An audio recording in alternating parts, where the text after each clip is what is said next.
もし私たちが普段何気なく行っている営みのすべてが何一つ消え去ることなく宇宙の虚空のいずこかに記憶され時空を超えて未来の世代に伝えられてゆくとするなら、私たちは今自分が選んでいるこの道をこれからもそのまま歩み続けるでしょうか。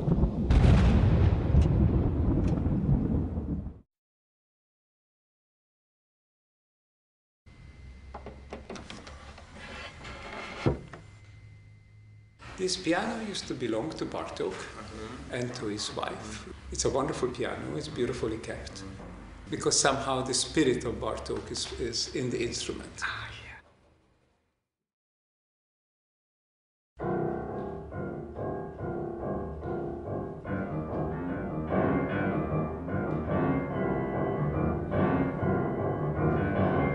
Now a world-renowned philosopher and scientist, in his youth, Dr. Ervin Laszlo was a brilliant pianist.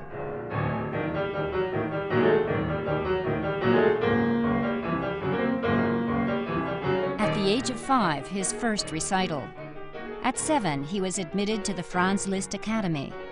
At 9, he performed with the Budapest Philharmonic.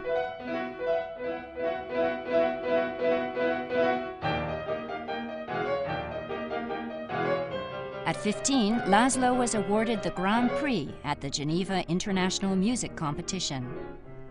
On his first trip to the United States, he caused a great stir as a child prodigy.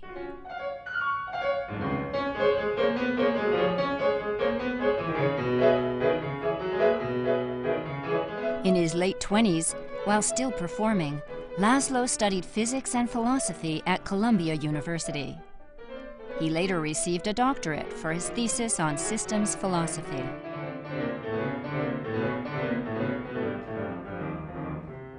A major turning point in the life of this popular pianist came in 1961, following a concert he gave at The Hague in Holland.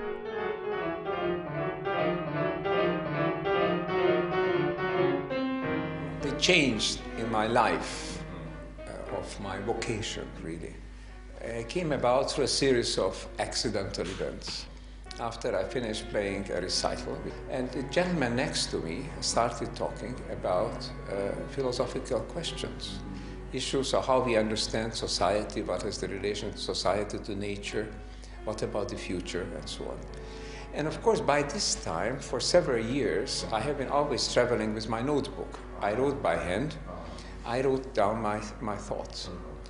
And I did it for myself. And he asked me if I made some notes, and I said yes.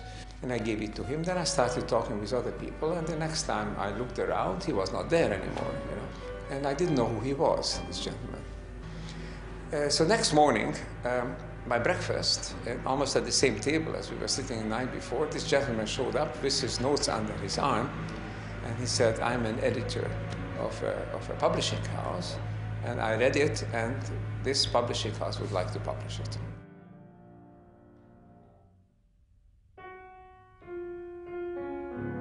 The book, Essential Society, was well received, and he was invited to lecture at universities and research facilities around the world.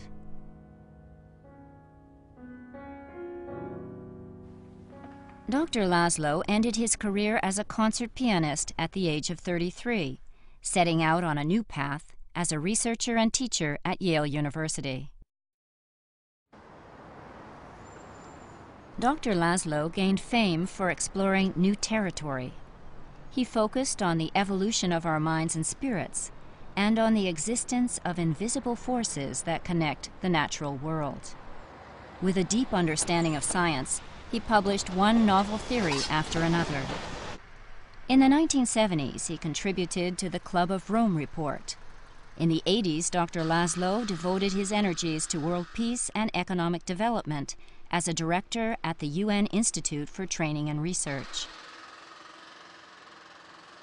In 1993, Dr. Laszlo founded the Club of Budapest, made up of leading intellectuals from around the world. The club has more than 50 honorary members, artists, scientists, and religious leaders, including 7 recipients of the Nobel Peace Prize. Jó, köszönöm szépen.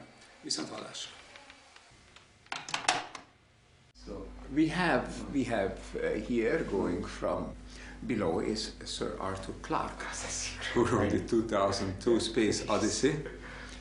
And he is, of course, supporting, and he has written a preface also to our report. During his tenure at the United Nations, Dr. Laszlo resolved to establish this club.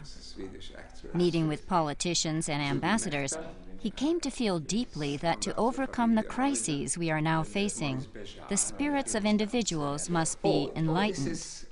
He called upon artists, scientists, and religious leaders with their rich sensitivity and powers of persuasion. For many years he lived here. We have several former presidents, like Gorbachev, like Václav Havel. Of course, everybody knows the Dalai Lama. Together with him, we have written the Manifesto on Planetary Consciousness.